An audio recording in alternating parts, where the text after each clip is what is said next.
大家好，我是小猪。如果你老妈拜金，那你就是富二代；如果你老妈看脸，你就是身高体长的好看人类。别怀疑，连张柏芝老妈当年都应该是个颜狗。虽然现在的张爸像个鱼丸，但细看就会发觉他的粗犷是假象。单拎出五官来，他甚至可以说是个清秀的男子。张柏芝老妈西方人像锅巴一样的糙感，全凭胖爹东方的端庄西式，才中和出一个绝世美人。但如果你老妈是个好女人，你就在地狱里长大。小酒窝现在日子还可以，他人生第一次跌入地狱，就是因为亲妈眼光差，让他在4岁成了单亲留守儿童。未来他会不会第二次跌入地狱，不好说。但照目前的趋势，他已经让出了一半的母爱给气泡音继父。原本每年都是父母给庆祝的生日，今年也没了。亲妈还在考虑把他送寄宿。就是盼着酒窝什么时候赶紧住校，我就可以就过我正常的生活了。如果将来有了张小宝，就自己妈这立的板正的好女人牌坊，自己姥姥给牌坊添砖加瓦的本事。40多有50多生孩子的呢，真的40多也可以2胎3胎的。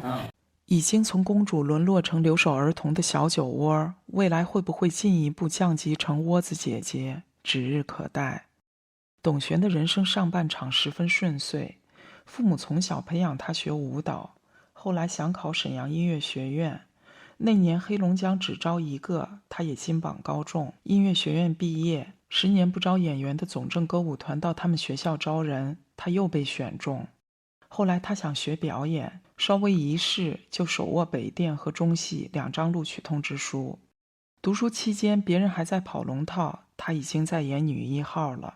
董璇出道被叫做小巩俐，我一直不能理解，直到看到这张照片，我信了。他唯一吃过的苦是遇到高云翔。2011年，因为演《雪花女神龙》爆红，董璇的古装美人深入人心。这年他遇到了18线男星高云翔，俩人闪婚。这里请注意，董璇向下择偶的习惯在这里已经初见端倪。高云翔也是在婚后演了《芈月传》的义渠君才有了些知名度，而董璇能看上高云翔的原因是因为外形。璇喜欢他什么地方？腿长。这里不难看出董璇的爱很肤浅，不过从小学艺术的她这么漂亮，如果再要求深度，未免苛刻。毕竟很多人不仅没深度，还没容貌。可即便在一桩女强男弱的婚姻里，高云翔仍带给董璇极大的不安全感。他会当着高云翔的面翻他手机。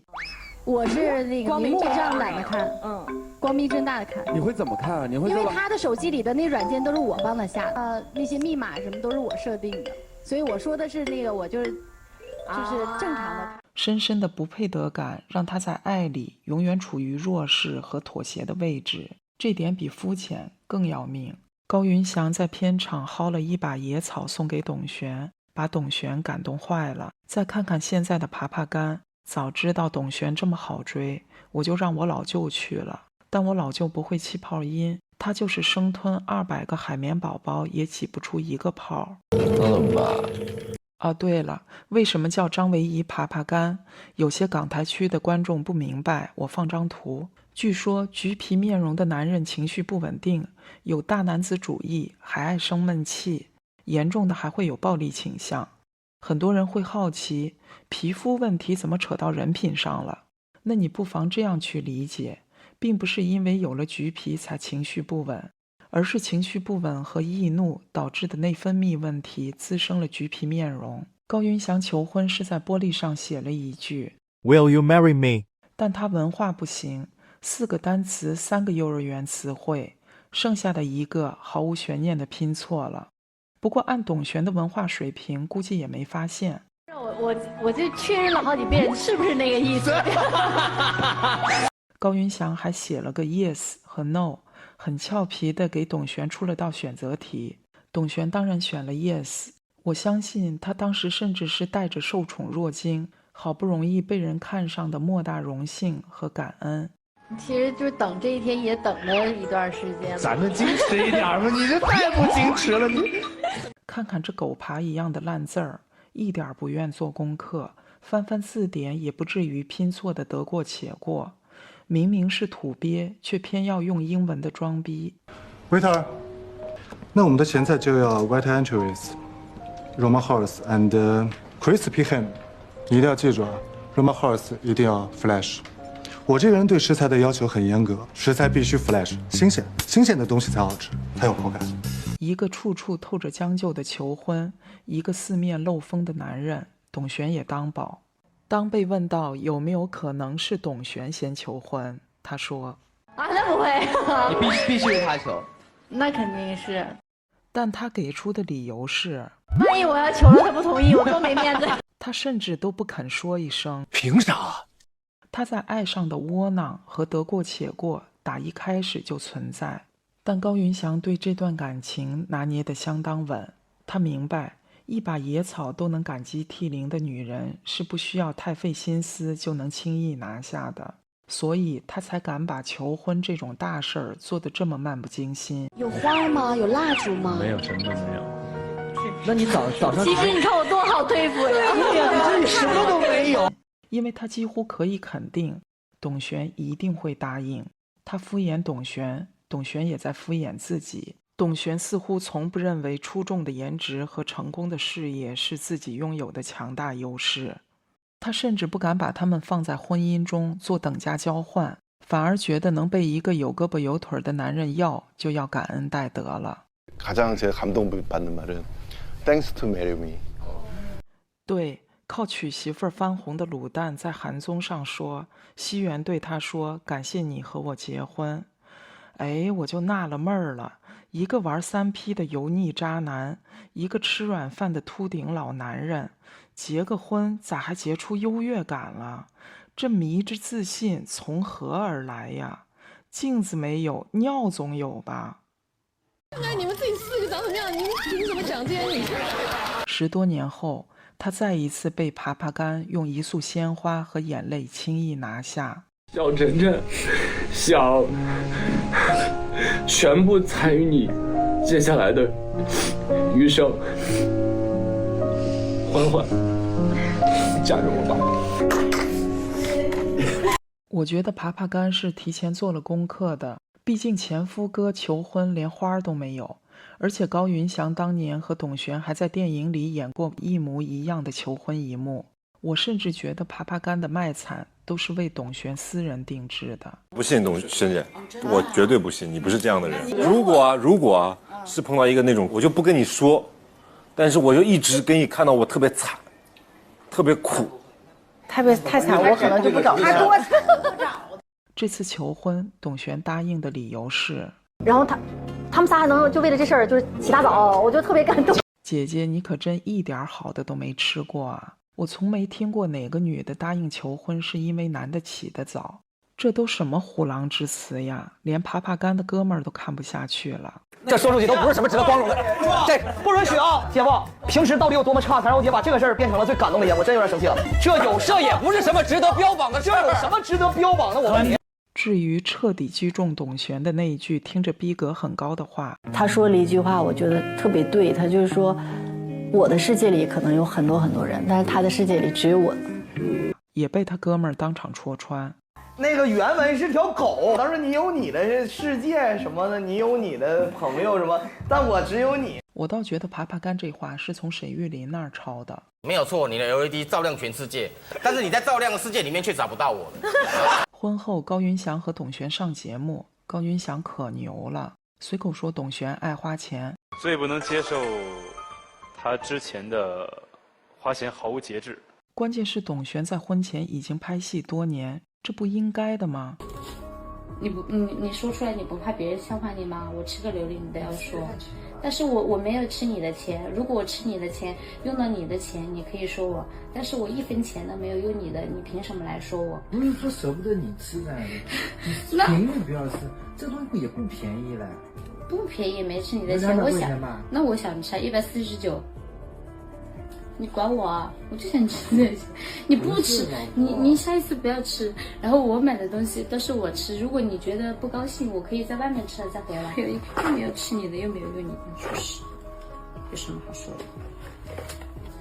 我又不是没上班，我又不是天天在家那个，我又不是没带娃，我白天休息不都是带娃的呀？自己没能力嘛，天天要说别人。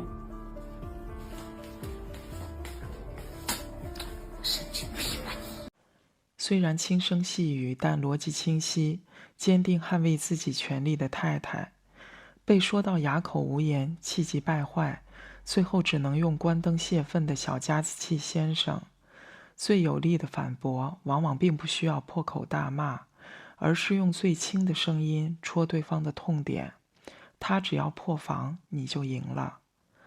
我们人生拥有的一切权利和自由都不会平白无故降临，是需要自己去争取的。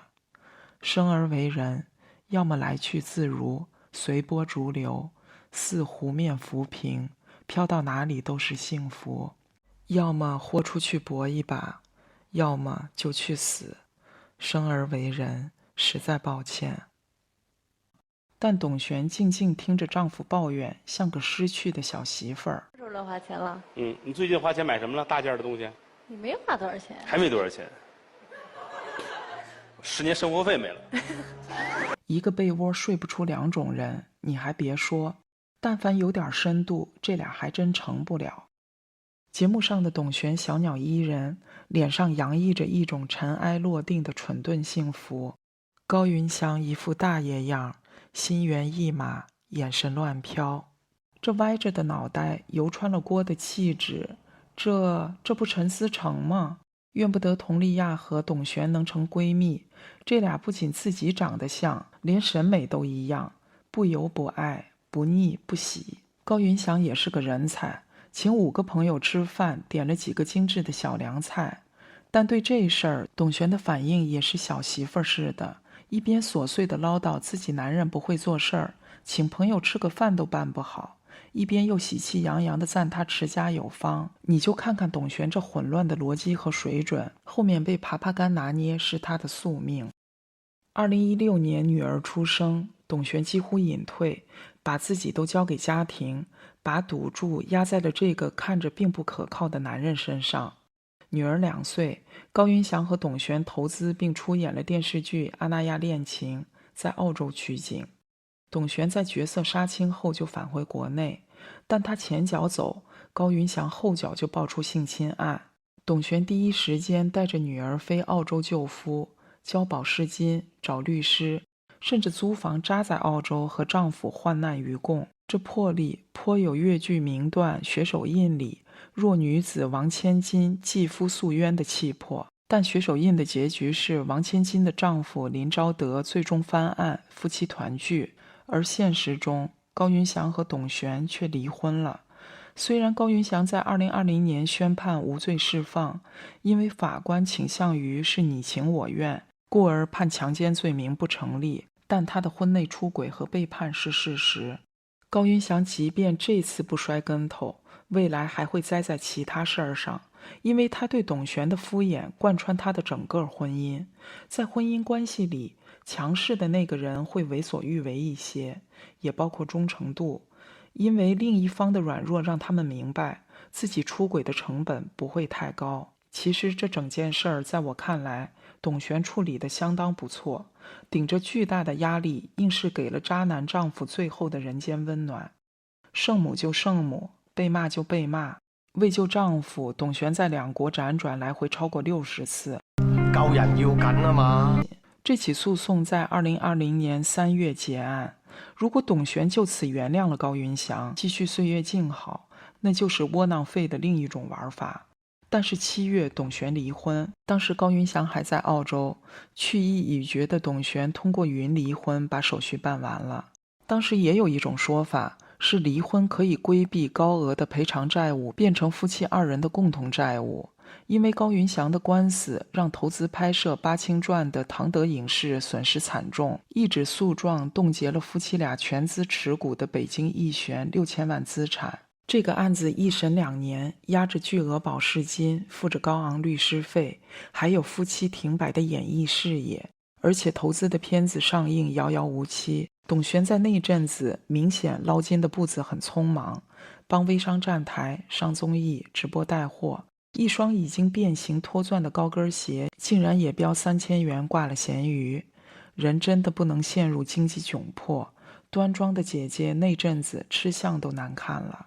高云翔后来改名高胜辉，在2024年再婚，找了个圈外人，女儿现在已经上幼儿园了。掐指一算，他大概是在2021年左右就有了现任，这时间表紧的真都插不进。前脚案子结束，后脚就有人跟，女同胞们还真是不挑啊。不过如果你想不通玩3P 乱搞的人竟然行情这么好，那我告诉你一个残酷的现实，顶配的二手车一般人也买不起，想接盘也不是人人都有资格。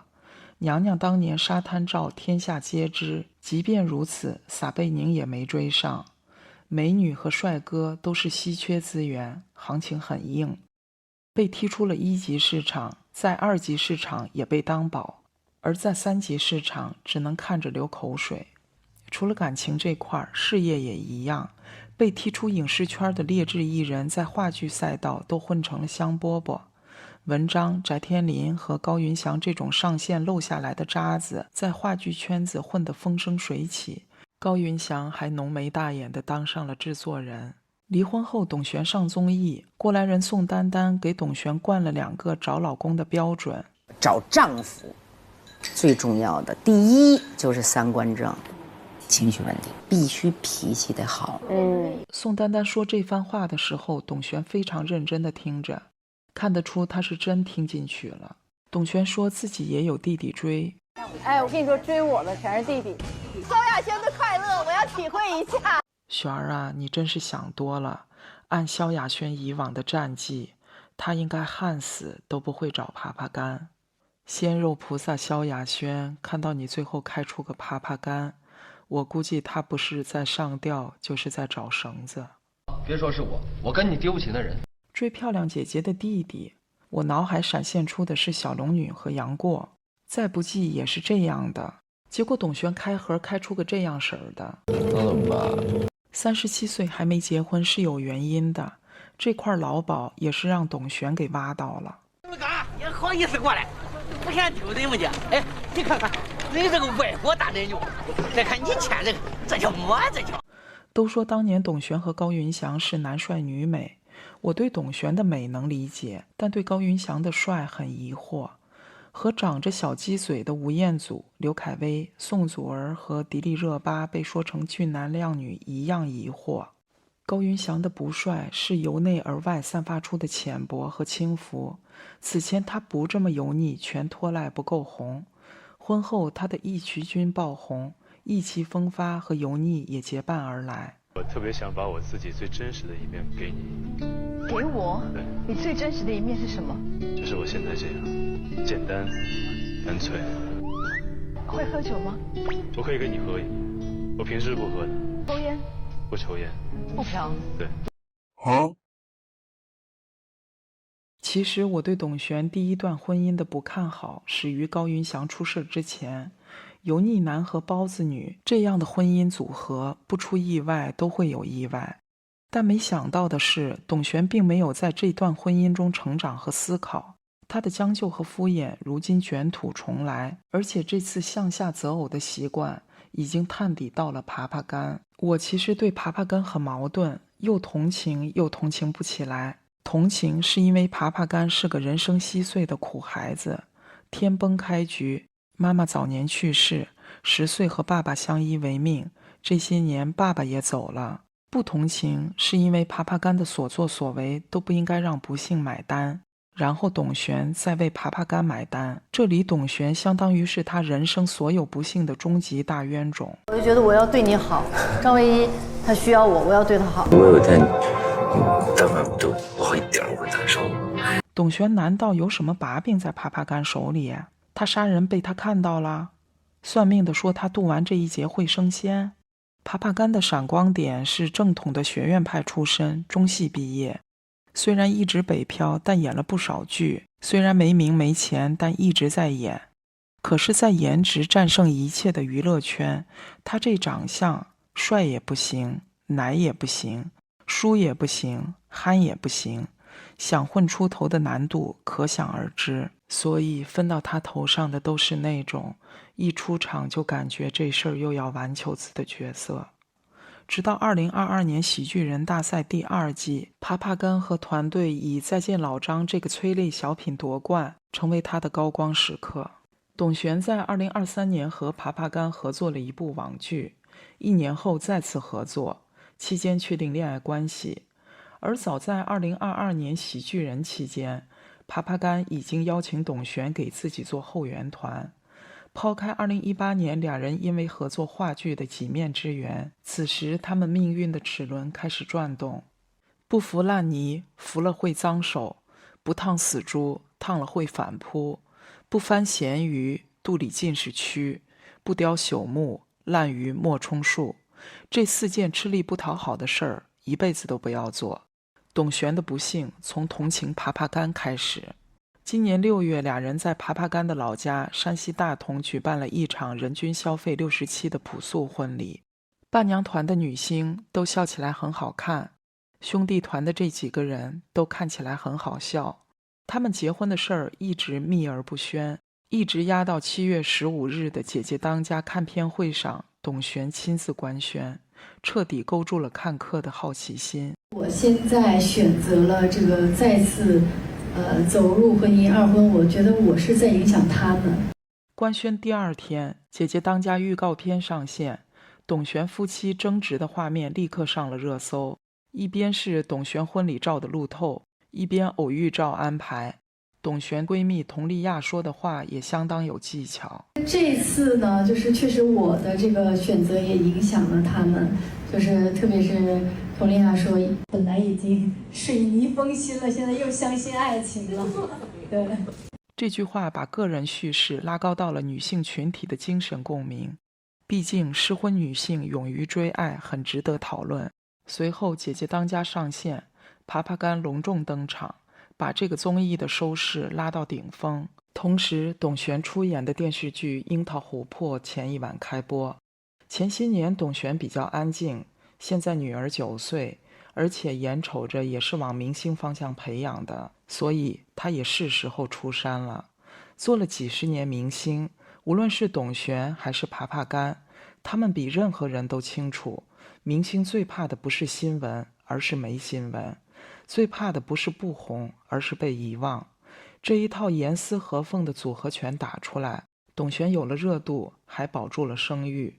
流量在他这里都是正向的，因为骂声都指向了爬爬干，所以爬爬干之于董璇，不仅是丈夫，还是招财猫。董璇现在的热度是他整个演艺生涯，包括雪花女神龙时期都未达到的顶峰。可是抛开这一切表演背后的运作，单纯看这对新出炉的夫妻，还是有很多地方值得普通人作为参考样本去学习和反思的。而这些年大陆的真人秀制作已经十分成熟，他们在拿捏观众的手法上十分精准。一上来就是白富美下嫁穷小子，漂亮姐姐和她的奶狗弟弟，一点意外没有，全是刻板印象。